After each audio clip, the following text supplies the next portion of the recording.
Okey, Assalamualaikum warahmatullahi wabarakatuh. Salam sejahtera, salam Malaysia Madani, salam perpaduan, salam harapan, salam reformasi. Biar banyak sikit kita bersalam. Okey.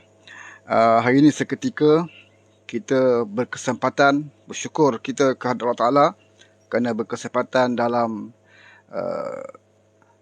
lintas langsung on air kita ke udara pada pagi ini. Ada kelapangan sedikit, boleh kita ke udara. Jadi bagi mereka yang berkelapangan pada pagi ini, yang sempat singgah di room ataupun di teratak buruk saya ini, saya mengucapkan ribuan terima kasih. Welcome Mawa. Mawa pun tengah bekerja ni, tapi kerja orang politik biasalah. Dia tak tentu waktu kan. Kadang Sabtu Ahad pun bekerja. Dia bukan office hour. Sentiasa bekerja. Ini masalah orang politik ni. Sesiapa nak bekerja dengan orang politik, kena fikir banyak kali. Pertama, gaji bukan besar pun. Kan, kerja orang politik ni. Tapi kerja dia banyak. Kadang hari Sabtu, Ahad lah paling banyak kerja. Kalau kerja kerajaan ni, satu Ahad biasanya cuti. Tapi kalau kita kerja dengan orang politik, satu Ahad lah paling banyak bekerja. Sebab satu Ahad ni lah, ya, YB lah nak buat program. Jadi itulah cabaran dia. Kerja dengan orang politik. Tapi, itulah kerja kalau betul-betul dengan ikhlas, itulah kerja yang betul-betul banyak mendapatkan pahala pada kita. Atas niat kita lah. Ya. Kalau niat kita bekerja untuk memperjuangkan sesuatu perjuangan yang baik, insya-Allah dapat pahala. Gaji dapat sikit tak apa. Tapi pahala tu yang kita nak. Tapi atas niat lah. Kalau kita bekerja sebelum mata nak makan gaji, rugilah. Gaji sikit, pahala tak dapat. Kita niat kena betul-betul bahawa kita lebih kepada memperjuangkan, ya, perjuangan mempertahankan kerajaan yang adil, seperti kerajaan hari ini. Jadi kalau niat kita betul, maka dapatlah pahala. Dia macam orang masuk askar juga, ya, masuk askar gaji tak besar, tapi kalau niat betul, ya, masuk tentera kerana nak pertahankan negara, mempertahankan bangsa dan agama, Tuhan bagi pahala kepada kita. Ya, gaji tak besar tapi pahala tu yang kita nak. Tapi kalau kita niat masuk askar kerana nak makan gaji saja, maka kita dapat gaji je lah. Taklah besar mana pun. Tapi sebab itulah apa pun yang kita buat, hendaklah dengan niat. Ya? Itu yang agama aja. Setiap amalan itu, hendaklah dengan niat. Tuhan akan tengok niat kita. Ya? Tapi dalam politik, dalam pentadbiran, dia tidak cukup dengan niat. Macam kita tengok dulu, ada walaon masuk, dia kata Kelantan tak membangun. Tetapi pemimpin Kelantan, dia ada niat. Niat tu pun dah berpahala, dia kata. Dia pusingkan tentang situ lah. Kita bukan tak nak membangun. Kita bukan tidak nak uruskan bekalan air. Pemimpin, menteri besar dan semua exco tu ada niat sebenarnya. Nak bantu rakyat Kelantan, dia kata. Kan? Tapi niat tu lah. 33 tahun.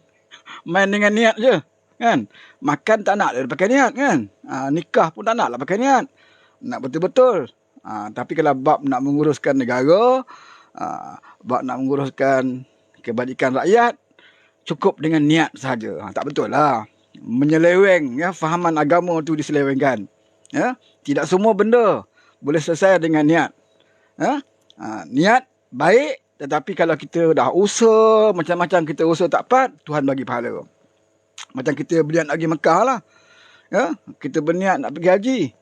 Walaupun kita fikir, memang takkan pergi punya. Duit tak ada. Kan? Kumpul-kumpul duit tak cukup nak pergi haji. Tak mungkin boleh pergi dalam masa yang terdekat. Tetapi kita pasang niat. Ya? Kalau ada rezeki, ada duit berlebihan, ya, keupayaan, aku nak pergi Mekah. Niat tu pun Tuhan dah bagi pahala. Ya? Tapi kena usaha lah. Jangan kita berniat tapi duduk tidur saja, tak cari duit. Tak ada apalah. Okey, malam tadi kita dengar sinar, wacana sinar. Ni saya nak ulas sikit lah. Tapi tak ulas semua. Ya? Bila kita tengok dalam wacana sinar tu, yang dijemputnya ada Cikgu Bird, ya? Angry Bird. Cikgu Bird. Kemudian YB Arafat. Ya? Cikgu Bird ni, Angry Bird ni, dia mewakili Bersatu lah. Dia komunikasi, tak salah saya, jawatan dia. Ya, di dalam Parti Bersatu. Kemudian Wabi Arafat, dia adalah mewakili keadilan. Ya, saya pernah lupa adun mana dia ni. Ya, tapi belah-belah Perak lah. Ya, Kemudian Datuk Tun Faisal, dia mewakili Muafakat Nasional. Dalam tu Perikatan Nasional ke Muafakat Nasional? Saya rasa Muafakat Nasional tu. Dia mewakili Muafakat Nasional. Datuk Tun Faisal. Kemudian satu orang lagi, Lokman Nur Adam, ya, mewakili Parti UMNO lah, Barisan Nasional. Dia sebagai Ketua Komunikasi bagi Parti UMNO Barisan Nasional. Ya. Pertama sekali, program. Ya, saya nak komen tentang program lah. Ya, rata-rata tidak berhati dengan tata cara pengurusan mengendalikan program tersebut. Sebab itu kita nampak macam kelang kabut, macam sembang kedai kopi. Ya, moderator memang fail lah. Pada saya dia memang gagal. Ya, moderator tu saya lebih suka pada moderator seorang anak muda tu. Dia pandai kawal keadaan. Ya, dia pandai kawal. Ini moderator perempuan ni saya tengok macam, yalah, ramai kata dia bias. Memang kita tahu sinar ni pro mana. Tapi tak ada masalah lah pro mana. Tapi kalau dia kendalikan program itu dengan baik, ya, penyokong datang ramai, tidak ada masalah. Ya, masing-masing bawa penyokong. Itu hak masing-masing. Tapi bila penyokong menjerit, ya, sampai mengganggu ahli panel, saya rasa ini bukan satu program yang sihat. Sepatutnya moderator memberikan amaran kepada penyokong ataupun sebelum program itu bermula diberikan, ya, kepada para hadirin yang datang, sekiranya kamu mengganggu program, kamu akan dihantar keluar. Ya. Kamu hanya boleh bertepuk tangan. Ya. Bertepuk tangan mungkin dibenarkan untuk beri semangat kepada ahli-ahli panel. Tetapi kalau kita macam tu kan, ini akan, pertama dia akan menunjukkan keributan dalam program itu. Yang kedua, dia boleh menimbulkan provokasi pada ahli panel. Ya, ahli panel ada idea nak sebut, tetapi bila kamu ganggu, dia akan mengganggu lah. Sepatutnya moderator dia tidak boleh kata, oh diamlah. Mana boleh macam tu. Ya, kena ada peraturan. Kena ada peraturan. Kita tahu di situ ada berbeza politik. Ya, tentunya akan berlaku provokasi, sorakan dan sebagainya. Sepatutnya penganjur program sinar dia tahu benda yang akan berlaku. Dia kena bersedia lah. Ya, banyak kita tengok program boleh dikawal dengan baik. Ada Datuk Seri Anwar Ibrahim sendiri berdebat. Ya, ini orang hebat. Ya, dia berdebat dengan Sabri Cik dulu. Ya, penonton boleh dikawal. Sama juga perdebatan Saifuddin Nasution dengan Rafizi. Ya, masa pemilihan parti dulu. Boleh dikawal penyokong-penyokong. Di atas penganjur program. Ya, kamu nak buat program dengan baik dan lancar, kamu buat persiapan.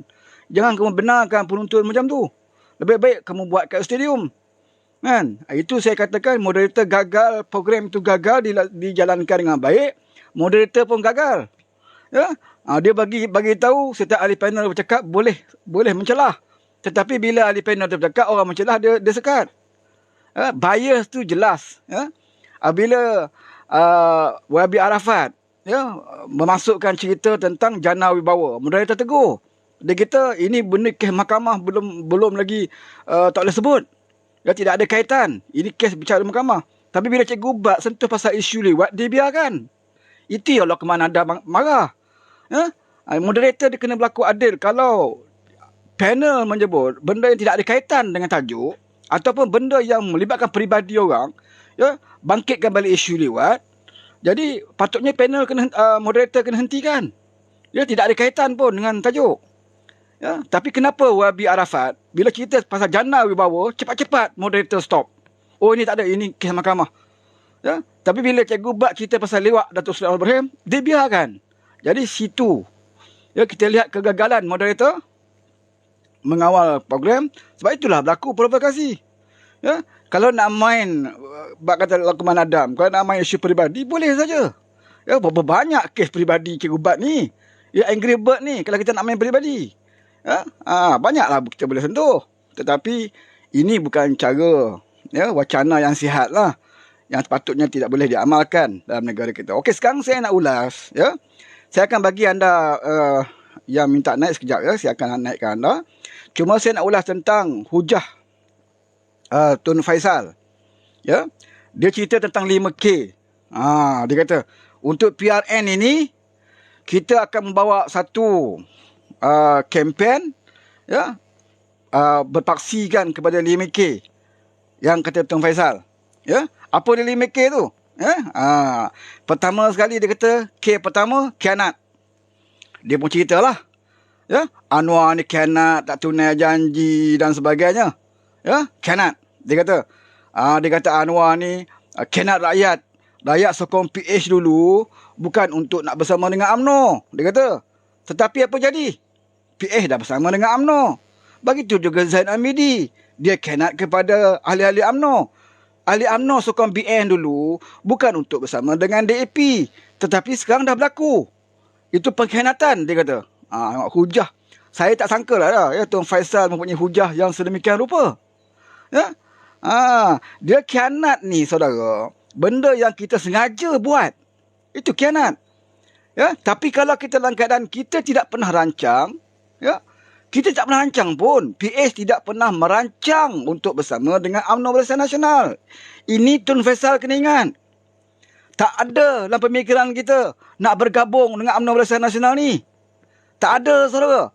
Apa bukti dia? Ya, bukti dia Presiden UMNO bertanding di Bagan Datuk tu, kita lawan Presiden UMNO ini habis-habisan. Ya, kita tak bagi peluang. Kita letak singa. Singa tempatan. Samsul Iskandar. Daripada Melaka kita import. Ya, daripada Melaka. Hang Tuah Jaya. Dia penyandang kerusi Hang Tuah Jaya. Dia sanggup tinggalkan Hang Tuah Jaya, tempat yang dia dah menang, hanya kerana nak berdepan dengan Zaid Hamidi di Bagan Datuk. Dan kita letak Samsul Iskandar sebab dia adalah giant killer yang pernah mengalahkan Ali Rostam di Melaka, Ketua Menteri Melaka. Hebat dia. Ya, dia boleh tumbangkan Ali Rostam. Tak ada lagi sebelum ini dalam sejarah Ali Rostam kalah paling raya di Melaka. Melaka di kuat UMNO, saudara. Tapi Ali Rostam, Ketua Menteri Melaka, tumbang di tangan Samsul Iskandar. Dan Samsul Iskandar inilah parti letak dia, pertaruhkan dia lawan Zaid di Bagan Datuk. Maksudnya, kita, keadilan khususnya, Pakatan Harapan, serius untuk lawan UMNO. Ya, kita lawan presiden dia habis-habisan. Kita kempen habis-habisan. Dan bukan presiden saja. Mak Hassan kita letak calon. Semua calon-calon UMNO yang hebat-hebat, semua kita lawan. Lawan, saudara. Ya? Kalau kita nak berpakat, dia tak letak Samsul Iskandar. Ya? Buat apa kita nak kita nak jaga Samsul Iskandar, dia dah menang sihat-sihat di Hang Tuah Jaya, hanya kerana kita nak berlakon, kita nak bagi dia kalah. Itu kerja bodoh. Lebih baik dia akan letak saya. Letak saya lawan Zaid. Kan? Tak apalah saya kalah. Memang kita nak berlakon je pun. Kan? Nak bagi Zaid menang. Tetapi kita bersungguh-sungguh. Begitu juga UMNO. Dia juga bersungguh-sungguh lawan kita. Ya, seperti mana kita pun tahu. Dalam kempen Lokman Adam, dalam kempen pemimpin UMNO, dia serang kita habis-habisan. Ya? Menandakan bahawa pertarungan kita dengan UMNO waktu itu memang hebat. Memang hebat, saudara. Ya? Jadi, apa yang khianatnya? Apa yang khianatnya? Ya? Benda yang berlaku selepas pilihan raya, tidak ada siapa yang boleh jangkakan. Ya? Tidak ada siapa yang boleh jangkakan kecuali Haji Hadi. Dia masih menjangkakan dia jadi kerajaan lagi. Jadi, dia sentiasa confident. Level confident dia cukup tinggi. Sebab itu, lepas jumpa Agong, dia masih lagi cukup jumlah. Lebih dari cukup. Esok tunggu istana panggil. Dia level confident dia tinggi, saudara. Pasal apa? Pasal dia ulama. Ya, pasal dia pernah mimpi jumpa Nabi berkali-kali. Ya, mungkin Nabi beritahu dia dalam mimpi, kamu dah cukup jumlah, kamu akan jadi kerajaan. Tunggu istana panggil. Ya, mungkin dia dah solat istikharah yang mengatakan bahawa dia dah cukup jumlah. Sebab itu, dia sanggup keluarkan kepala dia daripada kereta tu hanya nak bagi tahu wartawan bahawa dia cukup jumlah. Ya, bukan senang nak jumpa Haji Hadi buka cermin tingkap kereta ni, saudara. Betul. Ya, itu kali pertama saya tengok dia buka cermin tingkap. Kalau saudara ada gambar lain, tunjuk pada saya. Ya, cari gambar dia dalam kereta, dia takkan buka tingkap. Dia bukan style Anwar Ibrahim, nampak wartawan buka tingkap babai tangan. Dia bukan style tu. Sebab dia ulama, hebat. Ya, tak mungkin dia nak babai tangan dengan kaki kanan. Tak ada. Ya, dia berjalan pun unit amal akan iring dia seperti mana seperti mana Ayatollah Khamenei diiring di Iran. Macam itulah dia. Ya. Jadi apabila dia buka cermin tingkap dan hulur kepala dia, ya, dengan serban dia tu, mengatakan dia cukup jumlah, maka confidence level tahap tinggi. Ha? Jadi waktu itu tidak ada siapa boleh sangka. Ya, rakyat memberi isyarat kepada kita. Kita kena terima apa yang rakyat nak. Ya, apa yang rakyat dah tentukan kepada kita. Kita kena terima dan kita kena akur walaupun kita tidak suka. Apakah kamu ingat Pakatan Harapan suka bersama dengan UMNO? Dan tanya UMNO, apakah dia suka bersama dengan Pakatan Harapan bersama dengan DAP? Ya, peringkat awal memang kita tak suka dan kita lawan. Ya. Tetapi rakyat memberi isyarat.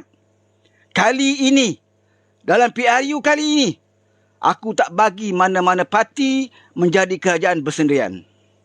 Aku tak bagi PN, walaupun kau kata kau Melayu Islam, walaupun kau pernah jadi kerajaan sebelum ini 33 bulan, walaupun kau bagi aku KWSP 4 kali, walaupun kau bagi konsep LGBT sampai 3-4 kali, ya, walaupun kau tutup masjid, kau buka tempat judi, ya, kau buatlah apa pun. Ya, waktu 33 bulan, rakyat bagi tahu aku tak bagi kau wahai PN. Aku tak bagi peluang pada kau wahai abah kau. Ya? Aku tidak terpengaruh dengan doa kau setiap pagi kat TV. Ya? Doa bahasa Melayu lah. Ya? Aku tidak terpengaruh dengan itu. Aku juga tidak kisah kau nak bagi KWSP banyak kali. Sebab itu duit aku, kata rakyat. Maka aku tak bagi kau jadi kerajaan. Dapat dia 73 kerusi. Selepas PRU. Ya? Kemudian dapat 74, satu kerusi. Dia menang dekat Padang Serai. Jadi tak boleh jadi kerajaan. Itu keputusan rakyat. Akur. Kena terima. Ya? Kena terima, saudara. Kemudian rakyat juga bagi tahu dengan Barisan Nasional, engkau ni ada banyak juga masalah. Ya? Aku tak bagi kau jadi kerajaan. Maka Barisan Nasional hanya mendapat 30 kerusi. Tidak boleh bentuk kerajaan. Ya? Dan dia bagi tahu kepada PH. Ya? Kamu juga aku tak bagi kamu jadi kerajaan. Tetapi kamu lebih baiklah daripada PN. Kamu lebih baik daripada BN. Aku bagilah markah tinggi sikit. Itu yang PH dapat 82. 82 dengan 73, besar 82. Tolong bagi tahu Haji Hadi tu. Ya? Besar 82. Berbanding daripada 73 ataupun 74. Gabungan yang paling besar dalam pilihan raya yang rakyat nak dia mengetuai negara ini adalah Pakatan Harapan. Tak cukup jumlah. Betul tak cukup jumlah. Tetapi di kalangan yang tak cukup jumlah, gabungan yang rakyat mahu lead kerajaan ini adalah Pakatan Harapan. PN kena akur kehendak rakyat. Jadi apa yang dikata oleh Tuan Faisal semalam? Lari. Ya, lari. Kan nak apanya? Ya, rakyat nakkan Pakatan Harapan lead negara ini. Dan kita lead. Anwar Ibrahim lead. Sebab itu kehendak rakyat. Itu kehendak rakyat. Dan rakyat bagi tahu Pakatan Harapan, mu tak boleh jadi kerajaan bersendirian. Mu kena cari kawan-kawan mu. Mu pilihlah kawan-kawan mu. Set mu, set kita jangan pecah. Mu pilihlah geng-geng mu bentuk kerajaan. Ini rakyat bagi syarat kepada kita. Maka kita pun tak apalah. Itu kehendak rakyat. Apatah lagi apabila Kebawah Duli tuanku menetahkan bahawa gabungan yang paling besar kena cari gabungan kedua paling besar, bentuklah kerajaan. Ya, iaitu PH, kamu kena bergabung dengan PN untuk bentuk kerajaan. Itu nasihat agung. Apakah nasihat itu nasihat yang baik ataupun nasihat yang tidak baik? Itu persoalan dia.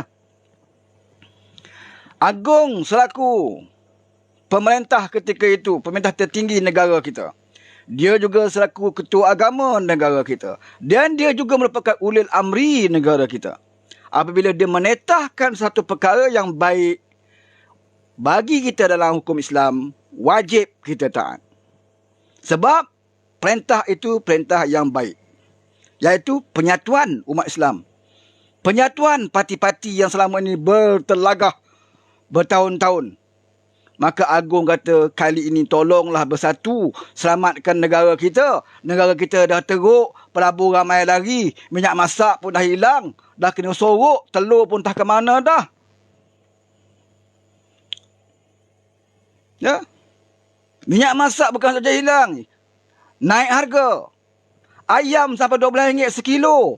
Cukup-cukuplah, kata Agung, kita bina negara ini. Bersatulah wahai orang Islam, bersatulah wahai orang Melayu, bersatulah semua bangsa. Ini nasihat Agung, satu nasihat yang baik yang mana dianjurkan oleh Islam. Wa'tasimu bihablillahi jami'a wala tafarraqu. Itu ayat Quran, dan Agung perintahkan berpandu kepada ayat Quran ini untuk penyatuan umat Islam, jangan berpecah belah. Bermakna tetah ke bawah duli tuanku. Selaku ulul amri adalah tetah makruf. Wajib kita patuh. PAS pun pernah sebut. Ya, atiullah, atiur rasul wa ulil amri minkum. Taatlah kamu kepada Allah. Taat kepada Allah itu mutlak. Tak ada alasan. Ya, apa Allah perintahkan itu wajib taat. Tidak ada alasan lain. Atiullah, atiur rasul. Taat kepada rasul juga mutlak. Apa yang Nabi sampaikan wajib percaya. Ya, wajib kita percaya dan beriman dengannya. Wa ulil amri minkum. Taat dan taatlah kamu kepada ulil amri, pemerintah di kalangan kamu. Di situ tidak mutlak. Taat pada pemerintah tidak mutlak, seperti mana taat kepada Allah dan Rasul. Taat kepada pemerintah selagi mana pemerintah itu tidak menetahkan kita melakukan kemungkaran. Selagi dia memerintahkan kepada kemakrufan, makruf, wajib kita taat. Ini pun PAS pernah sebut dengan kita dulu. Terutamanya apabila dia jadi kerajaan 3 bulan. Dia jadi kerajaan 3 bulan, dia baca ayat ni lah. So taat kepada dia. Sebab dia kerajaan dan kita taat. Kita taat. Bahkan kita buat MOU lagi dengan Ismail Sabri. Nak bagi stabil ekonomi, kita buat MOU dengan Ismail Sabri. Kita beritahu Pak Mael, okey, sign MOU ni, kami tidak akan ganggu kamu, kamu jadilah Perdana Menteri sampai pilihan raya. Kami tidak ada sibuk-sibuk lagi dah nak beli SD apa semua. Tapi dengan syarat, tolong luluskan Undi 18, tolong luluskan Akta Lambat Parti. Sebab Akta Lambat Parti inilah akan membiarkan pelacur-pelacur politik dalam negara kita. Dia tak baik walaupun Muhyiddin suka. Tapi benda tak baik. Ya, benda tak baik. Muhyiddin ni memang suka beli-beli. Ya, beli-beli.